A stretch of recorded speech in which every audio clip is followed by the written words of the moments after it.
You know the 10%, 25 million. You have them.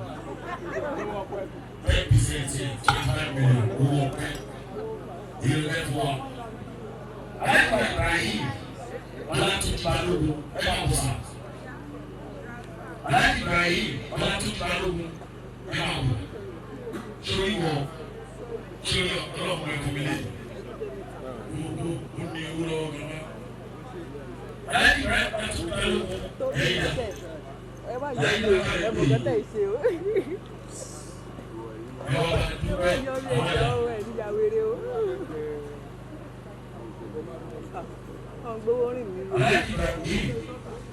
I like to Balogun.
Oh, they don't play road, Baba like this. First one, my dear.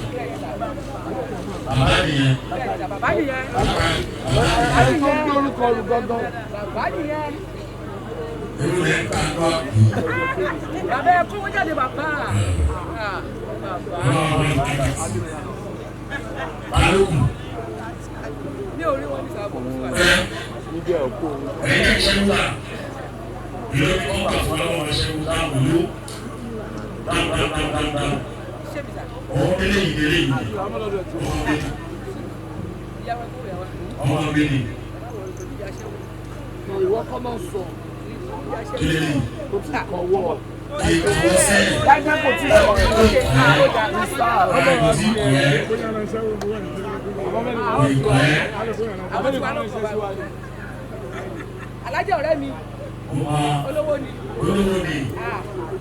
gbogbo ilé ló ti àbí ọ̀sáká lọ́dọ̀ ọ̀sáká lọ́dọ̀ ló ti ra gbogbo ilé sí ọ̀rẹ́ ọ̀sáká lọ́dọ̀. Ẹ̀gbọ́n mi ẹ̀gbọ́n délé ní ọ̀sáká lọ́dọ̀ ẹ̀ máa bọ́ lọ́kẹ́ ọmọ ẹgbẹ́ ikú òjijì òní parí.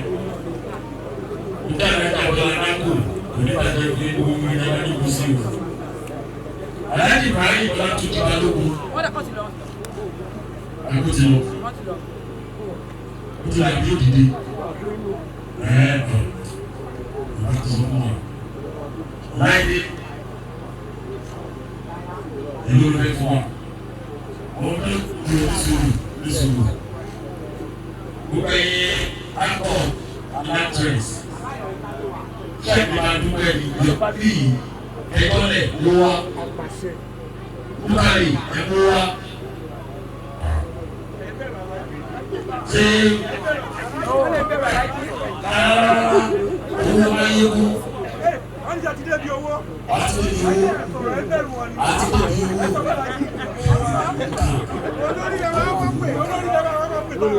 Ṣé ní owó tó wà? Èyí sọ owó bí nìkan olóògbé báyìí. Olóògbé báyìí bá fún wa bí àfikún ni.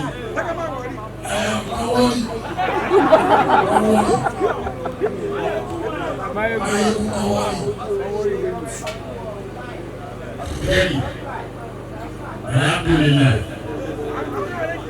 ẹ̀yin mélòó, owó ayé kọ̀ọ̀kọ̀, owó tí kọ̀ọ̀kọ̀, kílẹ̀ máa rí jù lọ́wọ́, owó ayé kọ̀ọ̀kọ̀, owó tí yọ̀tọ̀.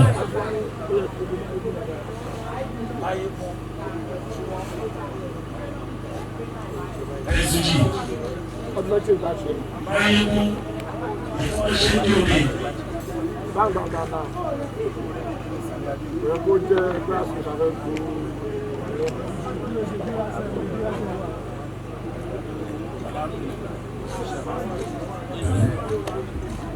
Àárín tí owó wa. Màmá, wo ọkọ ọmọ yíyá, ayé kú kà lọ.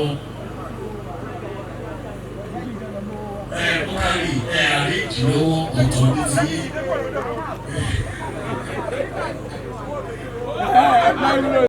Thanks for watching this video.